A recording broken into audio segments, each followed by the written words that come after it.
पंडित कृष्णकांत शास्त्री श्री हरिवंश महाराज जी। महाराज जी, इनका प्रश्न है कि कहीं बाहर जहाँ जाते हैं, जैसे पूजा पाठ कराने या किसी भी शास्त्र अध्ययन कराने, तो कुछ लोग मतलब कहते हैं कि जब लोगों पे अत्याचार होता है या प्राकृतिक आपदाएं आती हैं या कुछ ऐसा होता है तो फिर भगवान हमारी सहायता क्यों नहीं करते? पाप करो तुम और भगवान तुम्हारी सहायता करेंगे। कानून सुरक्षा के लिए बना है, और अगर कानून के विपरीत करोगे, मार डंडे तुम्हें वही कानून अंदर कर देगा। अगर आप कानून के अंतर्गत हो, आप कहो तो 10 सिपाही आपके साथ चलेंगे, आपकी सुरक्षा करेंगे। और कानून के विपरीत चलोगे ना तो आप को मार डंडे हथकड़ी पकड़ के अंदर कर देंगे। सुरक्षा के लिए बने, रक्षा के लिए विधान बने, तो विधान के अनुसार चलो ना। तुम करोगे व्यभिचार, तुम करोगे। अगर हमारे समाज में ऐसी वासनाएं फैल रही कि बच्चे सुरक्षित नहीं, परिवार सुरक्षित नहीं, धर्म सुरक्षित नहीं, तो फिर अत्याचार जब करोगे ना तो फिर भगवान की सृष्टि में दंड विधान है, कई तरह के दंड विधान है। सामूहिक भोगना पड़ेगा सबको। सामूहिक आया ना वायरल, वो क्या कोरोना, लाखों मरे ना, रोक ले कोई, लाखों मरे। अब जब हिसाब किताब दंड का हो गया तब वो बन गई, वो क्या कहते हैं, हाँ वैक्सीन बल गई, वही बलाने वाले, वही दिमाग देने वाले। भाई अगर पापाचरण रोको तो भगवान तुम्हारे साथ हैं, और नहीं भगवान ही तिनकर काल रूप में भ्राता। अब आप विचार करो, बच्चे हैं या बच्चियां हैं या घर की बहुएं हैं, अगर आप उनका अपवित्र भाव से शोषण करते हो, ये किसके पास जाए? कुछ है, ये जो पाप है, जब बालिका वध कर रहे भगवान ना, तो उसने कहा मैं मेरी सुग्रीव प्यारा कारण को नाथ में मारा। तो भगवान ने पहली बात तो कही कि ये सुग्रीव मेरा शरणागत, और शरणागत का मित्र मेरा मित्र, शरणागत का बैरी मेरा बैरी। और दूसरी बात, अनुज बधू भगनी सुतनारी, सुन सठिए कन्या समचारी, इन्हें कुदृष्टि बिलोक जोई, ताई बधे कछु पाप ना हो। ऐसे ऐसे पापाचरण होते हैं कि घुट घुट करके, अब वो जो हमारे अनुयायी जो हमारे शासन में हैं वो बोल नहीं पाते, और वो ऐसे, तो फिर उसका दंड आता है भगवान की तरफ से। भगवान निर्दयी नहीं है, कानून निर्दयी नहीं है। आप कानून के अनुकूल चलो, आपकी रक्षा करेगा, प्रतिकूल चलोगे तो पीट जाओगे, सजा होगी, फांसी हो जाएगी, नहीं हो जाएगी। ऐसे ही हमारा भगवान का विधान, भगवान निर्दयी थोड़ी है, भगवान तो बहुत करुणामय है। भगवान को तो जो जहर पिलाने जा रही थी ना पूतना, तो भगवान उनकी गोद में आकर दूध पिए और वो गति दी जो यशोदा मैया को दी। जहर पिलाने वाले को वो माँ की गति देते हैं, वो मंगल भवन है, काहे किसी का मंगल करेंगे। अपने कर्म को देखो, इसी जन्म के कर्म को देखो। हम कह रहे हैं कितनी ऐसी गलतियां हुई जिन गलतियों का ओपन होने पर दंड आप कानून में पढ़ लो और फिर विचार करो कि भगवान कितने कृपालु। उनकी कृपा को देखो ना, हम अपने पापों को जब देखेंगे तो उनकी कृपा दिखाई देगी। अब आप एक विचार करो, एक माँ अपने स्वस्थ बच्चे गर्भस्थ को, नहीं हमारी रुचि नहीं, अभी नहीं चाहिए बच्चा, तो तुम्हारी बुद्धि भ्रष्ट हो गई थी, फिर उस क्रिया को क्यों किया, गर्भ को क्यों आने दिया? अब जब गर्भ सृजन हो गया और आप उसकी हत्या करवाते हो तो छोटा मोटा पाप है। अब ये जब अपना रूप लेगा, मान लो लड़का हुआ, बहुत बढ़िया पढ़े लिखेगा, और इसके बाद थप्पड़ चलाएगा तुम्हारे, इसके बाद रोज जलाएगा तुम्हें, तुम्हारे सामने विध्वंस लीला करेगा, और तुम फिर वो अपने आप जब तुम्हारी पूरी आसक्ति हो गई तब वो करेगा। अब मर जिंदगी भर रो। कौन आया? वही जो गर्भस्थ की हत्या की, उसी का परिणाम आया। समझते हैं नहीं लोग कि एक ही लड़का था और रो रहे हैं हमारे सामने, भगवान ने मार दिया। और जब तुमने मारा, भ्रूण हत्या की, गर्भ हत्या की, तो तुम्हें शर्म नहीं आ रही थी? तुम्हारे आंगन में खेलते हुए बच्चे को एक थप्पड़ मारे तो तुम्हारा कलेजा धड़केगा, और तुम्हारे गर्भ में बैठा हुआ वही बच्चा जो केवल तुम्हारे सहारे, आज तुम उसकी हत्या करो, चाहे बेटी हो, चाहे बेटा हो, चाहे अपंग हो, चाहे स्वस्थ हो। बेटा तो बेटा है ना, बच्चा तो बच्चा है ना। हम कितने पाप गिनावे जो समाज में हो रहे हैं, तो फिर उनका दंड भी तो आएगा, कहीं सामूहिक आएगा, कहीं अलग अलग आएगा। समझ रहे हो ना? आप पशुओं को ला करके जिंदा पैर बांध दिए भूंज रहे हैं और शौक से खा रहे हैं, तो लग्जरी गाड़ी का एक्सीडेंट होता है, आग लगती, उसी में भूंज के मर जा। वो परमात्मा है, उसके तरफ से कहीं गलती नहीं होती, गलती हमारी है। आज के हम दृश्य को देख कर के, बड़ा धर्मात्मा आदमी था, लेकिन पूर्व में इसने क्या किया है? भीष्म जी कह रहे हैं 6 महीना बाणों की सैया पे पर्वत, भगवान कह रहे 100 जन्म के बाद देखो। यहाँ तो पूरा रजिस्टर चल रहा है। एक भी न्याय भगवान की तरफ से कभी चूक नहीं होती। वो सर्वज्ञ है, सर्वात्मा है, इसलिए भगवान बड़े दयालु हैं। हमारे कर्मों का फल ही हमको दुख सुख देता है। समझ पा रहे आप जी? अभिलाष भट्ट जी लखनऊ से। श्री हरिवंश। श्री हरिवंश महाराज जी, राधे राधे। महाराज जी, मानस जी में लिखा हुआ है कि होई है सोई जो राम रचि राखा। वहीं दूसरी जगह नारद पार्वती जी के संवाद प्रसंग देखिए, ऐसे चौपाई का भाव नहीं समझ में आएगा।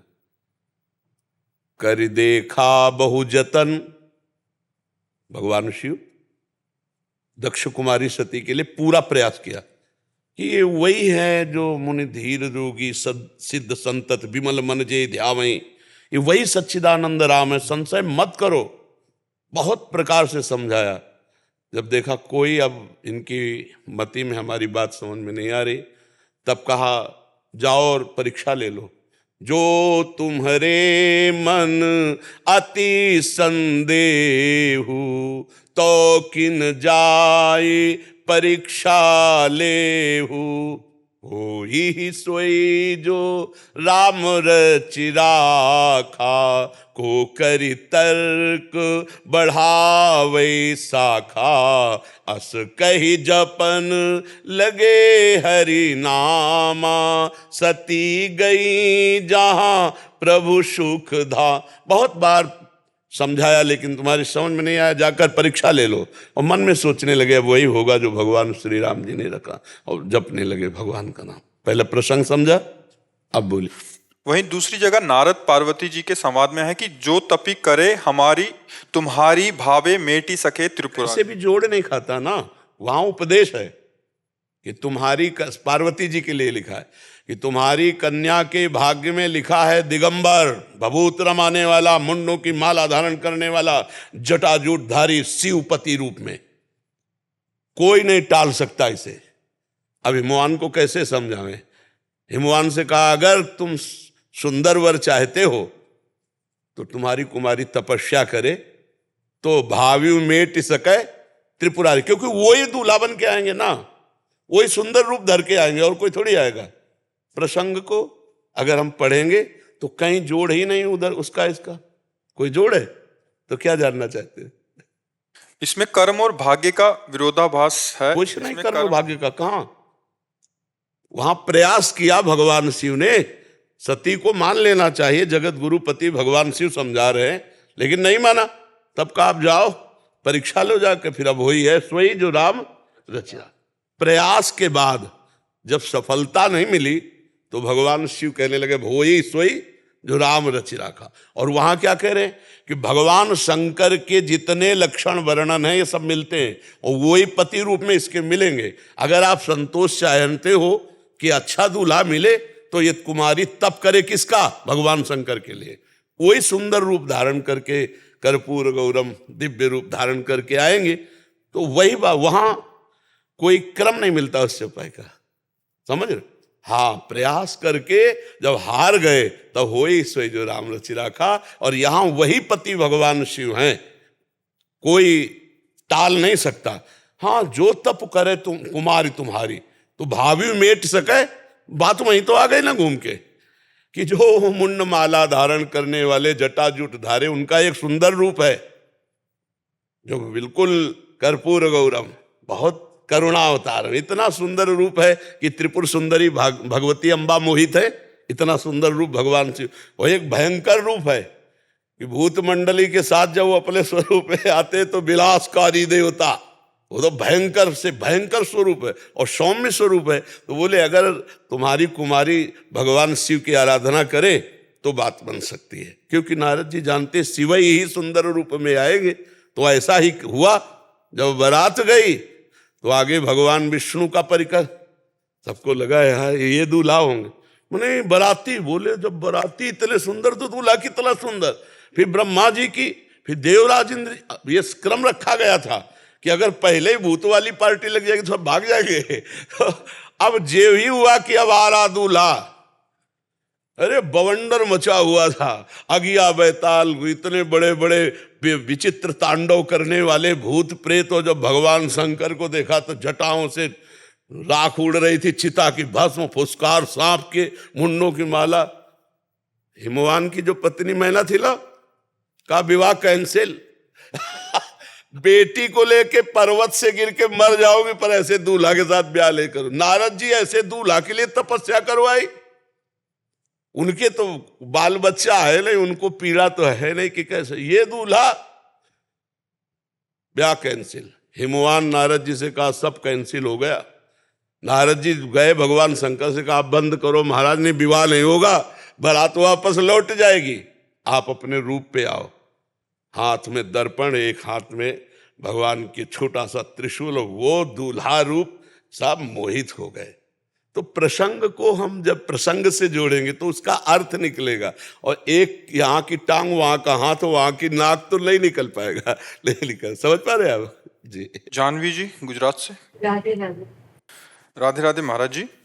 महाराज जी, भक्ति रस में आगे बढ़ने के लिए जो आचरण अनिवार्य होते हैं वे जानते हुए फॉलो करने में उसमें डिस्ट्रैक्शन क्यों आ जाता है? मतलब इधर उधर ध्यान भजन की कमी।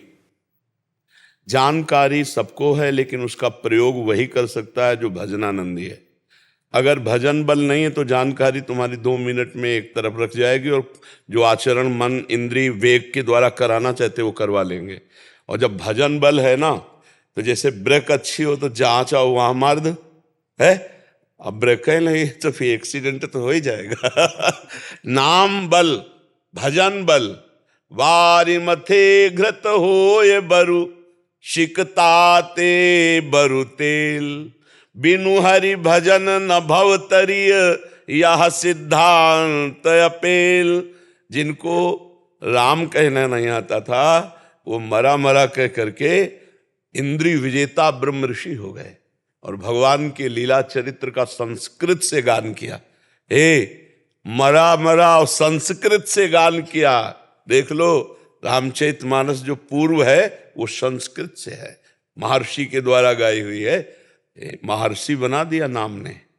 अगर हम नाम जापक हों और अधिक से अधिक नाम जप करें तो जो हमें जानकारी है हम उसका प्रयोग कर सकते हैं। नहीं जानकारी तो प्रभु 6-6, 8-8 घंटा प्रवचन की है, लेकिन 6 सेकंड भी अपने पर शासन नहीं है।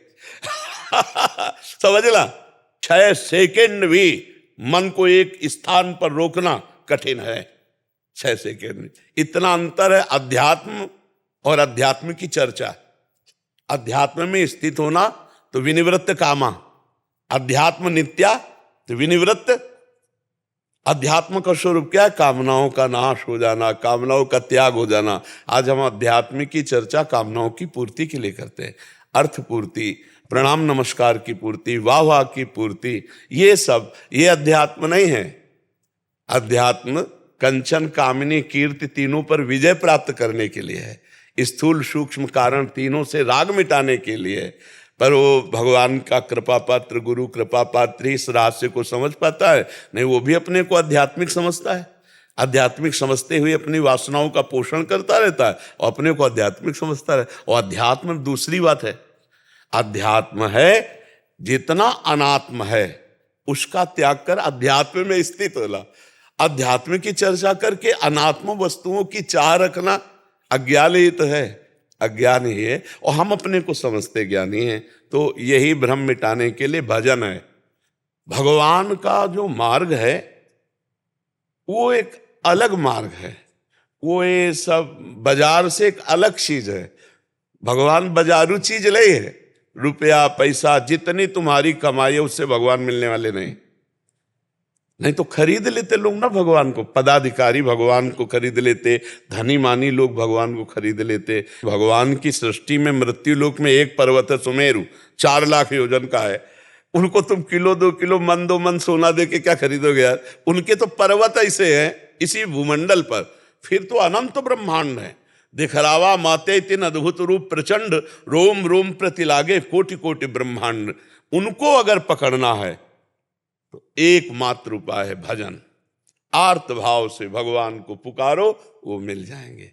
जिससे यही दरबार दीन को आदर, रीत सदा चले। दैन्य होकर अपने प्रभु को हम भज रहे हैं, अपने स्वामी को भज रहे हैं, अपने प्रीतम को भज रहे हैं, बस मिल गए।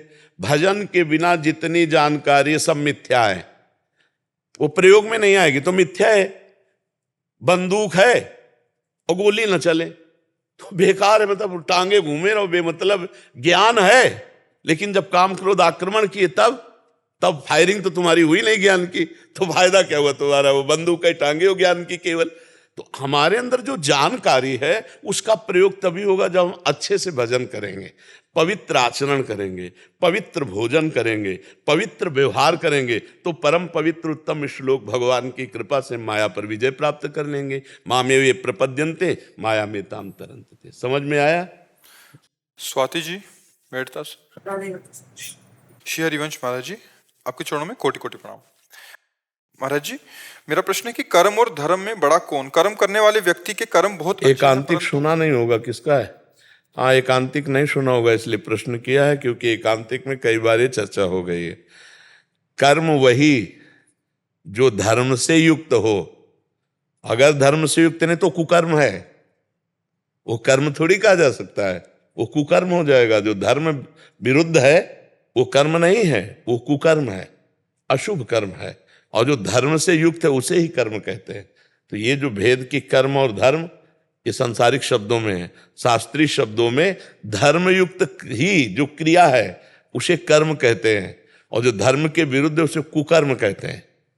धर्म से विरुद्ध है उसे कुकर्म कहते हैं। महाराज जी, ये बहुत बड़ी एक भ्रामक वो फैल गई कि धर्म के नाम से मतलब ये होता है कि पूजा पाठ मतलब नहीं जाता, मंदिर नहीं जाता। धर्म मतलब क्या है? मतलब केवल आरती कर देना, मंदिर जाना, पूजा पाठ कर देना, ये भी उसका एक अंग है।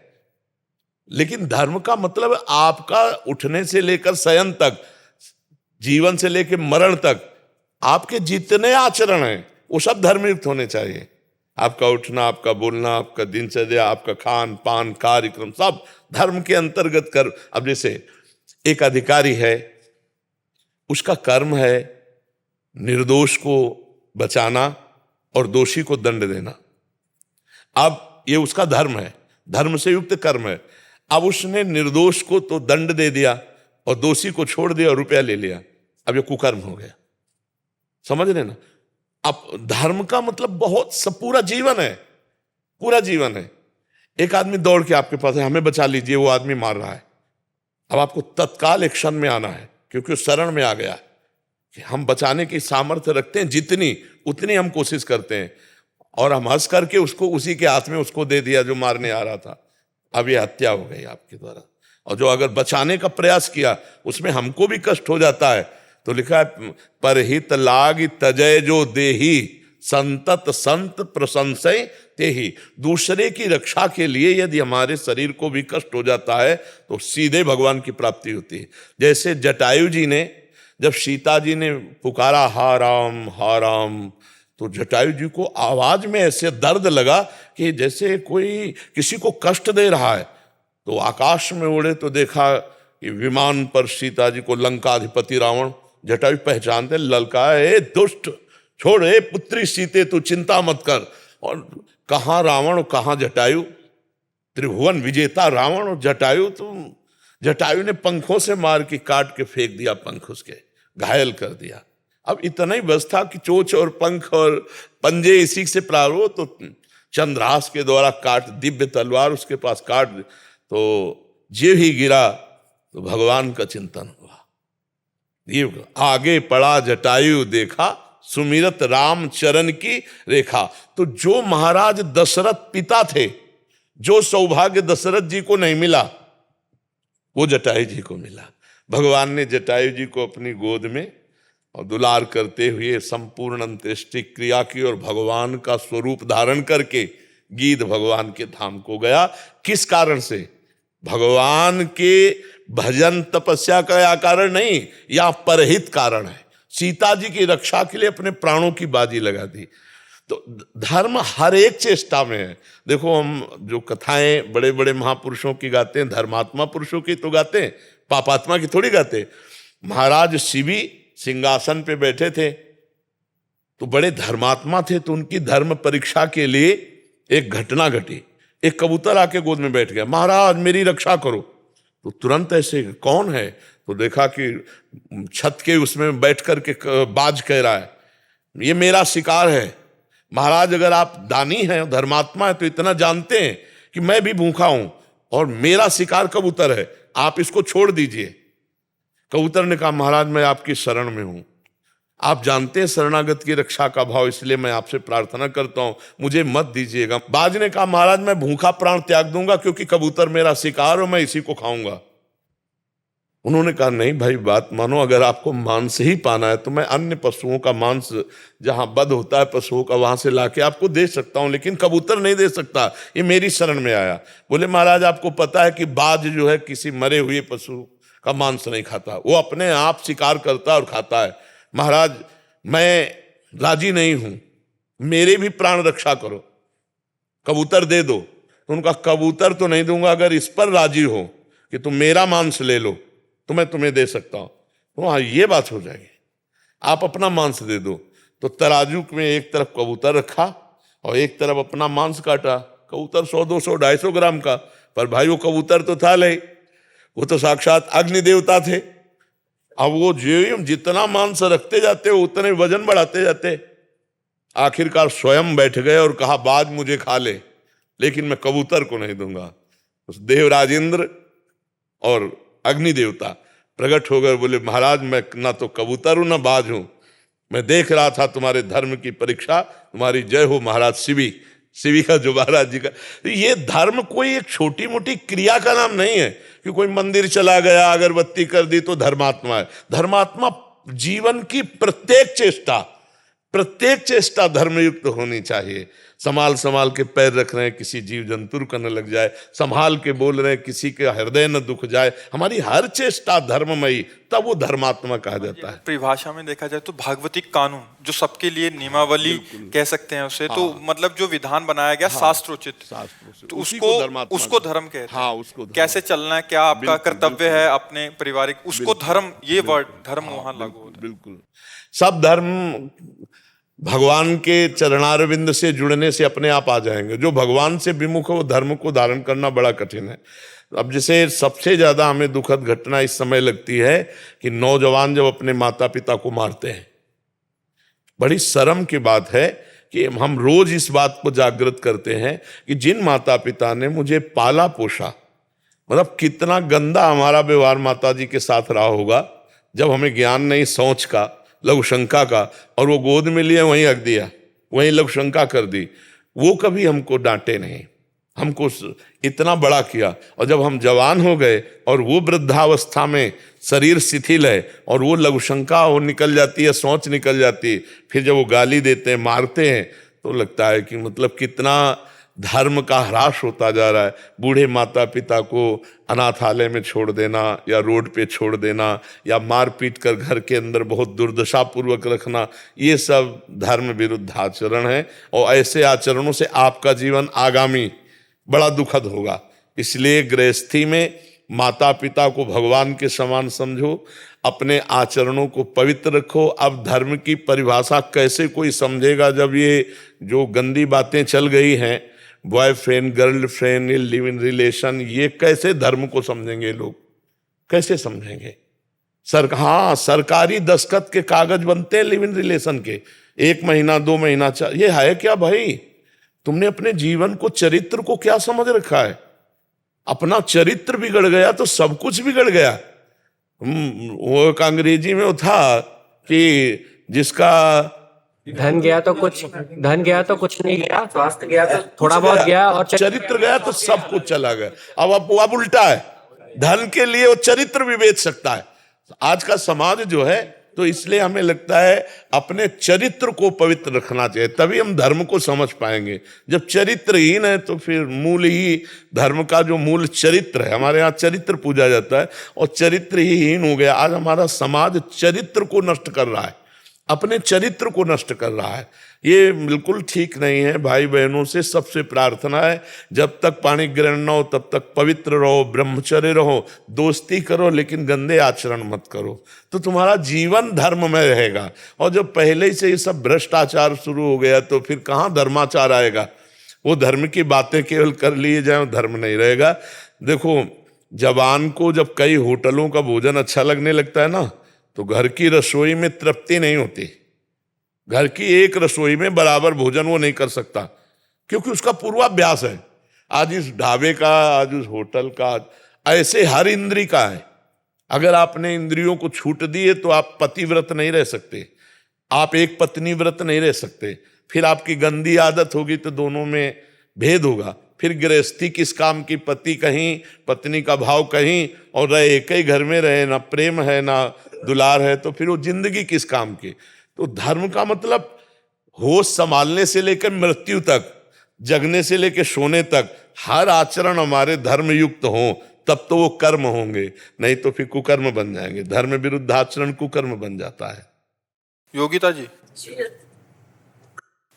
प्रणाम महाराज जी। महाराज जी, नाम सिमरन करते आनंद में होते हुए भी नींद में चली जाती हूँ। अभी आनंद नहीं आया।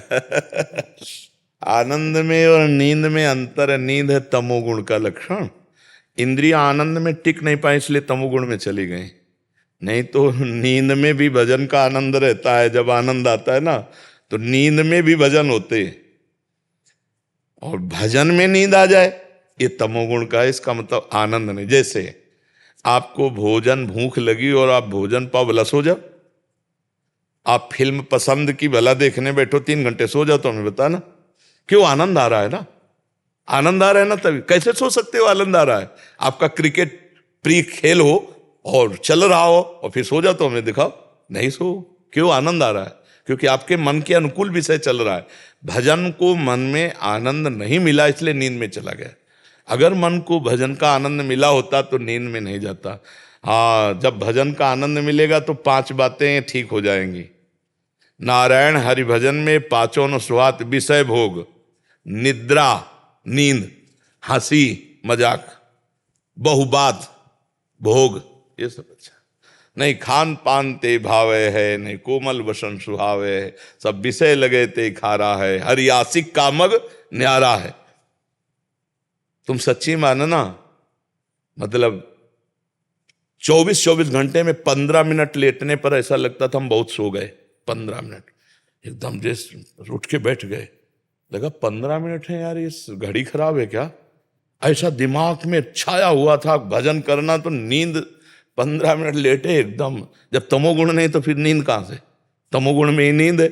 निद्रा आलस्य प्रमादोत्थम तत्तामस मुदाहृतम। प्रमाद और तमोगुण, नींद, आलस्य, ये तमोगुण के प्रभाव से आता है। न रजोगुण न तमोगुण, तो नींद कहां? सात्विक। भजन करते करते नींद में चले जाना है, तमोगुण की प्रधानता का लक्षण है, ये नहीं होना चाहिए। खड़े हो जाओ, खड़े होके भजन करो, टहल के भजन करो। भजन के समय नींद नहीं, नींद के समय भजन करो, लेकिन भजन के समय नींद नहीं। जैसे अब सो रहे हैं तो सोने जाए तो राधा राधा राधा, हमें सोने की चिंता नहीं, हम राधा राधा करते हुए कब सो गए, फिर जब जगेंगे तो राधा राधा करते हुए जगे, अपनी दिनचर्या में लगे, तब ऐसे भजन होता है। इसे नहीं कि भजन में आनंद आ रहा है तो नींद में चले गए। आनंद में कैसे नींद आ सकती है? हमें जरा बताला। आपको उदाहरण कही दिए, कुछ भी आप कहीं भी आनंद लग रहा हो, आपका मनोरंजन कोई चल रहा हो, सीरियल हो, आप देखो भला सो जाओ? बिल्कुल नहीं सोएं, क्योंकि आनंद आ रहा है ना। नींद में आनंद ही आता है, नींद में एक आनंद होता है। संसार के चिंतन को छोड़ करके 6 घंटे बिल्कुल रहे तो इंद्रियां पुष्ट हो गई, उनको एक आनंद आता है, एक नया जीवन सा मिलता है। 6 घंटे नींद में क्या होता है? संसार का चिंतन नहीं होता। ऐसे ही जिस मनोरंजन को आप देखते होते हैं तो अन्य सब चिंतन भूल जाता है, वो आनंद आता है। और अगर भगवान के चिंतन में सब चिंतन भूल जाए तो परमानंद आ जाए। वही तो हम कर रहे हैं, अपने लोग वही तो कर रहे हैं कि भगवान के चिंतन में इतना तन्मय हो जाओ कि सब चिंतन भूल गया तो परमानंद की बाढ़ आ जाए।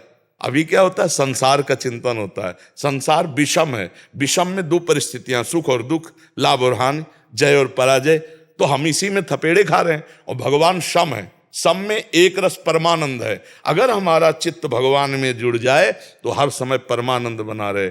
जैसे 4-5 घंटे नींद में गए, संसार का चिंतन छूटा, कितना अच्छा लगता है। जब जगते हैं तो कितना फ्रेश महसूस होता है। क्यों? क्योंकि 5 घंटे संसार का चिंतन छूटा। और अगर जागते हुए 5 घंटे संसार का चिंतन छोड़ दो तो तुम योगी हो जाओगे, तुम अखंडानंद परमानंद का भोग करने लगोगे।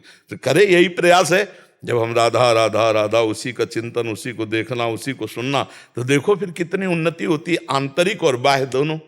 संसार का चिंतन ही हमें क्लेश देता है। देखो, जो संसार के चिंतन में ज्यादा डूबते चले जाते हैं, डिप्रेशन में पहुंच जाते हैं।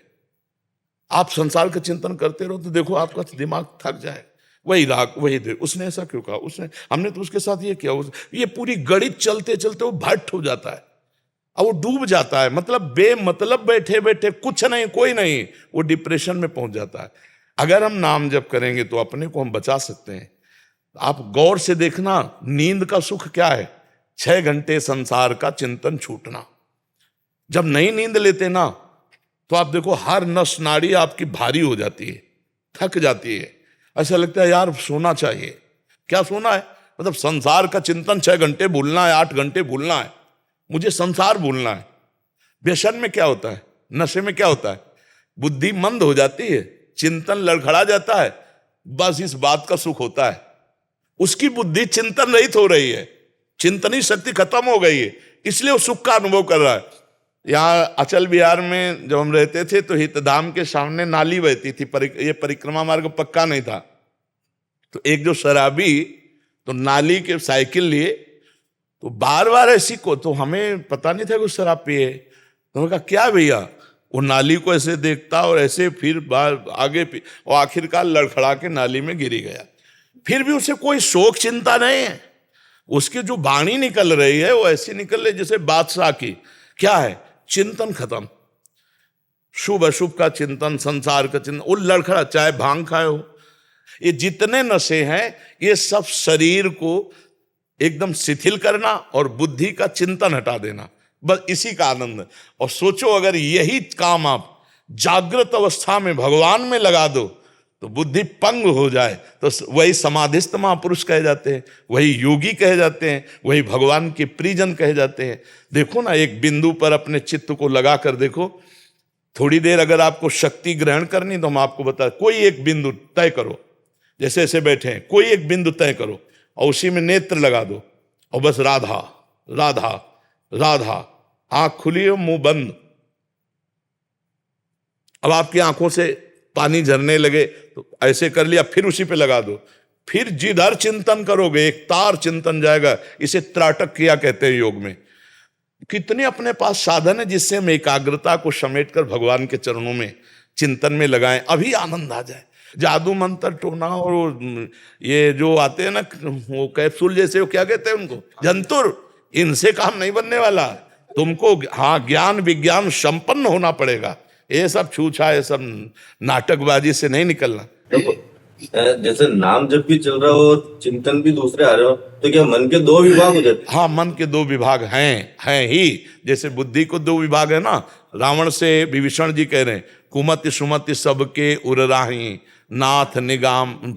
हाँ, जहां सुमति तहां संपत्ति नाना, जहां कुमति तहां मतलब सुमति और कुमति जैसे होती है। हाँ, ऐसे ही सुमन और कुमन होता है। सुंदर जो मन होता है वो आपको अच्छी सलाह देगा, और कुमन जो कुमार्गगामी मन होता है वो उसी समय गलत सलाह देगा। उसी समय जैसे आपसे कह रहा है ये भोग लो बहुत अच्छा है, तो अंदर से आएगा नहीं यार फंस जाओगे, बहुत गलत है। उसी में दो विभाग है। अच्छे वाले में मन इंद्रियाणाम मनश्चास्मि, और बुरे वाले मन को अच्छा बना दो तो निर्मल मन हो गया, भगवान प्रगट। विचार बुरे नहीं आते, काम को कैसे करना वो दिमाग में चलता रहता है, और नाम जब भी चलता रहता है। हाँ, तो आपको काटना है, डिलीट करके एक को चलाना है, यही बुद्धिमानी है। उसे रोकना होगा। हमें इसीलिए कहते हैं जैसे नाम जप करो तो नाम के अक्षरों का ध्यान करो, इसे डबल फंसाना होगा। ये डबल पटरी पे दौड़ता है, राग द्वेष पे दौड़ता है, तो इसे फंसाना होगा। राधा, अब अंदर से उच्चारण कर रहे हैं राधा, सामने लिखा है राधा, हम पढ़ रहे हैं, देख रहे हैं, सुन। अब इसको भागने का अवसर नहीं मिलेगा तो ज्यादा देर इसमें टिकेगा नहीं, देखना आप। और अगर टिकने लगे तो फिर देखना आप आनंद आने लगेगा, फिर रुचि बढ़ने लगेगी। ये डबल भागना चाहता है, ये दो काम एक साथ करना चाहता है, इसमें क्षमता है। ये भगवान की आरती भी करेगा और बाजार भी वो आएगा उसी समय। भगवान की आरती करता जा रहा, सोचता जा रहा, बाजार जाना, वहां मिर्च लानी, वहां आलू लानी, वहां ये सब करता रहेगा। देखने में लगेगा भक्ति हो रही है, चिंतन हटते ही लगता है कि मैं नाम जब भी चल रहा था मेरे। हाँ, नहीं, वो दो काम कर सकता है, इसीलिए हम डबल उसको फंसाते। लिखो और उच्चारण करो और सुनो, तो उससे मंगल हो जाएगा। प्रेम प्रकाश पांडे जी झारखंड से। राधा वल्लभ श्री हरिवंश महाराज जी। महाराज जी, आपकी कृपा से लगभग नियमित सत्संग और एकांतिक वार्तालाप श्रवण कर रहा हूँ। मन के समाधान आपकी कृपा से हो चुके हैं। महाराज जी, एक जिज्ञासा है, पूज्य अष्टावक्र जी राजा जनक जी को। जब मन का समाधान हो गया तो जिज्ञासा कैसी रही? चित्त का समाधान होने के बाद कोई जिज्ञासा नहीं रहती। अभी समाधान नहीं हुआ है। समाधान का मतलब होता है लक्ष्य में स्थित हो जाना, चित्त का परमात्म तत्व में स्थित हो जाना समाधान होता है। वो शायद शब्द का प्रयोग कर रहे हो लेकिन उसका अर्थ नहीं जानते हो, तो इसलिए अब जिज्ञासा कीजिए, क्या कहना चाहते हैं? पूज्य अष्टावक्र जी राजा जनक जी को अष्टावक्र गीता में कहते हैं कि आत्मा स्थित है, गुणों से लिपटा हुआ शरीर उठता है, बैठता है, खाता है, जगता है, सोता है, मुझ आत्मा में कोई क्रिया नहीं होती। तो फिर कहाँ जन्म, कहाँ मरण, कैसा स्वर्ग, कैसा नरक, ये सब तो देह भाव में है। मेरी जिज्ञासा है कि स्थूल सूक्ष्म और कारण शरीर, यातना देव देह क्या होता है, और मन प्राण जीवन और मरण से कैसे संबंधित है? देखो, जब हम स्वप्न में होते हैं तो ये ज्ञान नहीं होता कि एक स्थूल शरीर पड़ा है सैया पे, और स्वप्न में पूरा विलास होता है, दुखद या सुखद, अनुकूल या प्रतिकूल। कोई न वस्तु होती न कोई व्यक्ति होता है। वहां एक मन केवल जागृत रह गया, सुषुप्ति में नहीं गया, तो स्वप्न की रचना कर दी। जे ही जाने जग जाए हेराई, जागे जथा स्वपन भ्रम जाए। जिस तत्व के जान लेने पर ये संसार खो जाता है, ऐसे जैसे जगने पर स्वप्न पूरा झूठा दिखाई देता है। एक बार जनक जी ने स्वप्न में देखा कि वो बहुत गरीब हो गए हैं, और वो भिक्षा मांगा भूख से व्याकुल होकर। एक हांडी में कुछ दाल चावल पकाया, खिचड़ी, इतने में दो सांड लड़ते हुए आए, वो खिचड़ी फैल गई।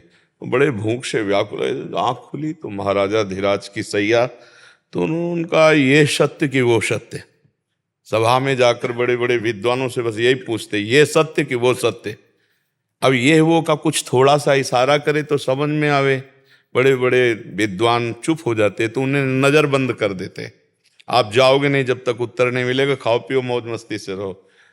तो एक दिन बच्चों के साथ अष्टावक्र जी खेल रहे थे, बड़े विद्वान थे, गर्भ से ही विद्वान थे। कहोड़ नाम के ऋषि इनके पिता थे, तो वेद पाठ कर रहे थे, तो अष्टावक्र जी माँ के गर्भ से बोले अशुद्ध बोल रहे हो। तो उन्होंने पत्नी से कहा ये कौन है जो मुझे टोक रहा है? बोले आपका पुत्र गर्भ में। बोले बड़ा टेढ़ा है, बड़े नाराज हुए, कहा अष्टवक्र हो जा। तो गर्भ ही से 8 जगह से टेढ़े, तो बड़े विद्वान थे, वाक्चापाल्यता भी थी। तो बच्चों से जब कहते हैं उनका इतने बड़े विद्वान हो, तो राजा जनक जी के कैद में नजर बंद है, तुम्हारे पिता छुड़ा लो ना। माता से कहा आज तक तो आप कहती थी पिता परदेश गए हैं, आज मुझे पता चला कि नजर बंद है। और सीधे जनक जी के दरबार में गए, तो जो देखे वो हंस दे। अष्टवक्र तो कहे बोले जनक मैंने तो सुना था तुम्हारी सभा ज्ञानियों की सभा है, लेकिन यहाँ तो सब चमड़ा मांस और हड्डी देखने वालों की सभा है।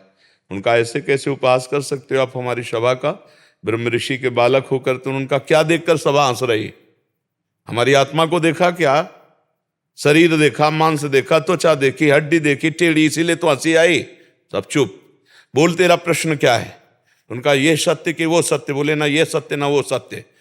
जो कुछ ही क्षणों में असत्य हो जाता है, स्वप्न में जाते हो तो जागृत असत्य हो जाता है, जागृत में आते हो तो स्वप्न सत्य हो जाता है, ये दोनों असत्य हैं।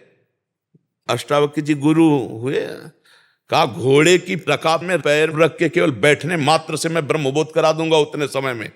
ऐसे महापुरुष तैयार भूमि, तो शिष्य तैयार जनक जी, तो गुरु दाता तैयार बोध कराने वाले।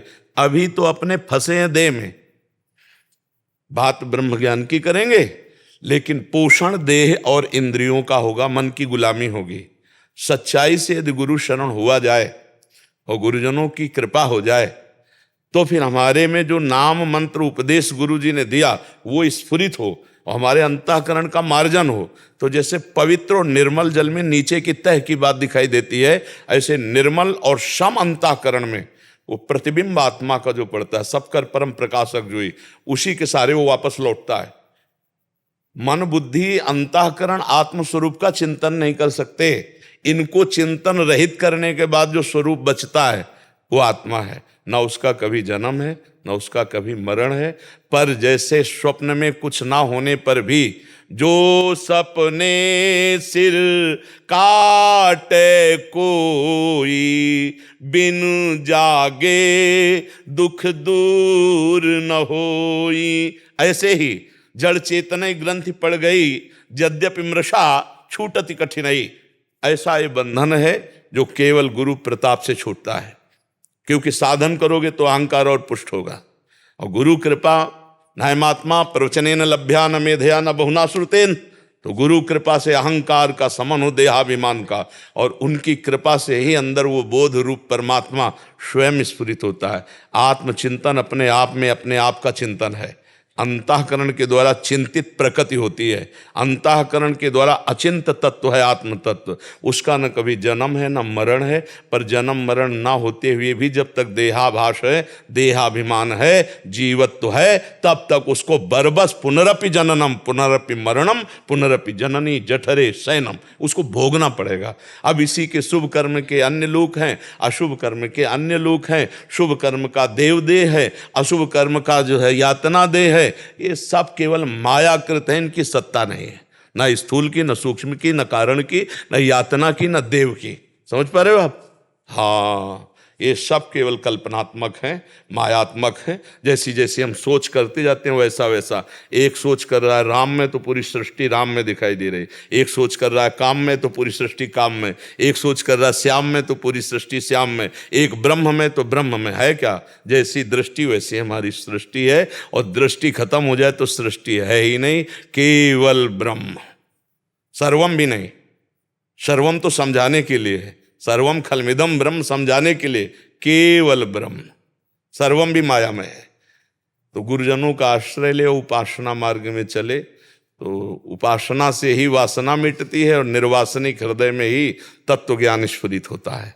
नहीं, पहले खूब नाम जप करो, अच्छे आचरण करो, गुरुजनों की शरण में रहो, समाज की सेवा करो, तो तुम्हारा अंतःकरण पवित्र हो। पवित्र अंतःकरण से ही चला जा सकता है। आप गृहस्थ हो इसलिए आपको ऐसा कह रहे हैं। अगर विरक्त हो तो फिर उसके लिए दूसरा मार्ग है, कठोर जितेंद्रियता।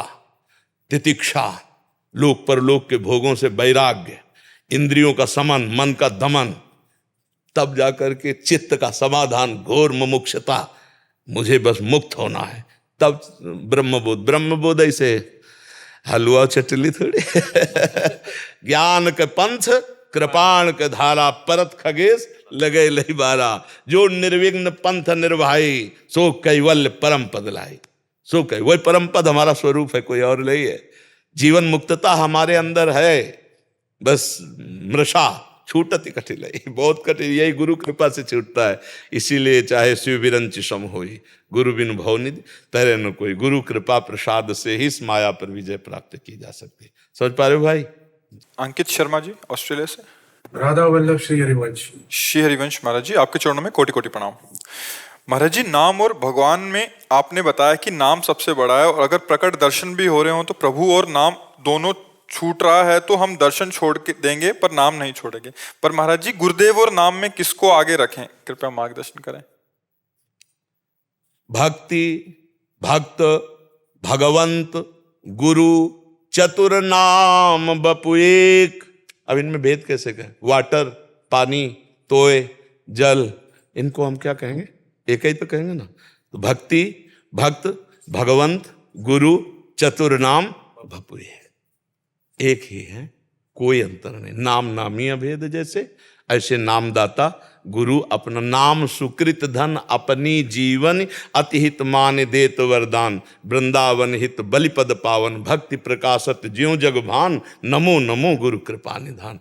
वही गुरु, वही नाम दाता, वही नाम जो दान किया वो भी वही, और जिस उस नाम से जो मिलने वाले इष्ट है वो भी वही, कोई अंतर नहीं।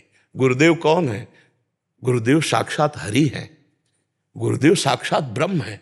ब्रह्मानंदम परम सुखदम केवलम ज्ञान मूर्तिम द्वंद्वातीतम गगन सदसम तत्वमस्यादि लक्ष्यम एकम नित्यम विमल अचलम सर्वदी साक्षीभूतम भावातीतम त्रिगुण रहितम सदगुरुम तम। ये सब भगवान के लक्षण है। बंदो गुरुपद कंज कृपा सिंधु नर रूप हरि, महामोहतम पुंज जासु बचन रवि कर निकर। वो प्रभु अपना गुरुदेव रूप से अपना परिचय देने आते, क्योंकि सोई जाने जे देहु जनाई। तो भगवान गुरुदेव रूप धारण करके आते हैं और अपना परिचय जब जनाते हैं तो गुरु और गोविंद अभेद कहा है, वो दोनों एक ही हैं। पर अगर गुरु और गोविंद खड़े तो पहली दंडवत गुरु की होगी, पहली दंडवत, क्योंकि गोविंद तो थे ही पर हमारा उद्धार नहीं हुआ। जब गोविंद ने गुरु रूप धारण किया तो गोविंद का परिचय हो गया, हमारी बात बन गई, इसलिए पहली दंडवत गुरुदेव की होगी। ऐसे ही भगवान तो सबके हृदय में थे ही, हैं ही, रहेंगे ही, लेकिन जब तक नाम जप नहीं था तब तक परिचय नहीं था। तो नाम से प्रभु का परिचय हुआ। तो जैसे पतंग डोरी के सहारे हम घसीट पाए, और अगर डोरी छोड़ दें पतंग तो उड़ जाएगी, ऐसे ही हम हरि को देखा और नाम भूल गए, भगवत स्मरण चला गया तो फिर हमारा भूल जाएगा। दुर्योधन ने भी तो श्री कृष्ण को देखा, लेकिन विदुरानी ने देखा ही नहीं। दरवाजे में आवाज सुनी कि मैं श्री कृष्ण, तो दशा, दुर्योधन देखने पर दुर्दशा में था, और विदुरानी ने अभी देखा ही नहीं, केवल दरवाजे पर आयो, कहा श्री कृष्ण, तो भाव दशा में थी। भगवान को छिलका पवारी गूदा फेंक रहे। ये नाम की कृपा, जो भगवान का स्मरण कर रही थी तो ये दशा उनकी थी। और भगवान का विस्मरण करने वाला दुर्योधन भगवान को सामने देख करके भी उसकी श्रद्धा नहीं बन रही, वो भगवान को भगवान मानने के लिए तैयार नहीं। इसलिए भगवान का परिचय, भगवान का प्रेम नाम से मिला, इसलिए नाम हमारे लिए भगवान से भी बढ़कर है। और देखी रूप नाम आधीना, अगर नाम नहीं तो रूप का साक्षात्कार नहीं हो सकता। नाम ही रूप का दर्शन कराता है, नाम ही नामी को घसीट कर हृदय में प्रकाशित करता है, नाम ही सारे ब्रह्म ज्ञान की बातें जितनी हैं बिना वेद पढ़े स्फुरित कर देगा। आप जप कर देख लो, रामकृष्ण हरि जो नाम प्रियो, भगवान का प्रणव भी तो नाम है। जो नाम प्रियो, बिना नाम के वो ज्ञान नहीं होता जिससे इस जड़ चैतन्य की ग्रंथि का भेदन किया जा सके। पढ़ लिख करके नहीं होता है, ये होता है भजन से। डट के खूब अंदर ही अंतर्मुख होकर जब भजन किया तो जो पवित्र ज्ञान हुआ उससे सब ऐसे जैसे टार्च मारो तो रस्सी में जो सांप का भ्रम था सब खत्म हो गया। टार्च पड़ते ही एक दृष्टि, अरे कितने समय से परेशान हूं कि ये सांप है, फन काट के काट लेगा, लेकिन ये तो रस्सी निकली। ऐसे ही पूरा संसार सच्चिदानंद में भगवान कहाँ मैं राग द्वेष नाना प्रकार से उद्विग्न हो रहा था, जहां ज्ञान का फोकस पड़ा तो वासुदेवा सर्वम, वासुदेवा सर्वम, सब देखा भगवान वास। इधर भी लाइट पड़ी वही, इधर भी वही, कोई रह ही नहीं गया, एक ही बचा। सवाल तभी हल होगा जब एक बचेगा। जैसे भक्त सिद्ध होता है तो ब्रह्म नहीं, माया नहीं, जीव नहीं, नहीं काल, अपनी हुसु दिना रही, एक रहो नंदलाल। और ज्ञानी जब सिद्ध होता है तो एको ब्रह्म द्वितीयो, बस सवाल तभी हल होगा जब एक बचेगा। एक आया तो बस खत्म, मुक्त हो गया। जी, समझ पाए प्रभु? महाराज जी, जब नाम का ध्यान कर रहा हो तो कभी कभार ऐसा होता है कि आपके दर्शन हो रहे जी। हो, तो उस समय अभेद वस्तु, नाम और नामदाता एक ही वस्तु है। तो देखिए नाम रूपाधीना, अगर नाम जप रहे हो गुरु का रूप आ रहा है तो शास्त्र सम्मत ध्यान मूलम गुरु मूर्ति, पूजा मूलम गुरु पदम। तो निषेध नहीं कि हटा दिया जाए।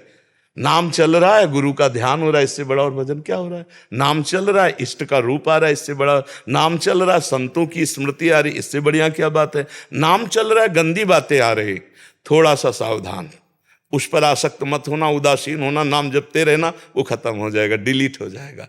लेकिन अगर संत जन आ रहे, भगवान का रूप आ रहा, तो गुरुदेव का रूप आ रहा, ये तो आकांक्षणीय है कि वो आवे। सच्चा जप तो यही कि जब नाम जप चल रहा हो और सामने गुरुदेव बैठे हो या इष्ट देव बैठे हो, ये तो बहुत मंगलमय बात है, ये कोई निषेधात्मक बात नहीं है।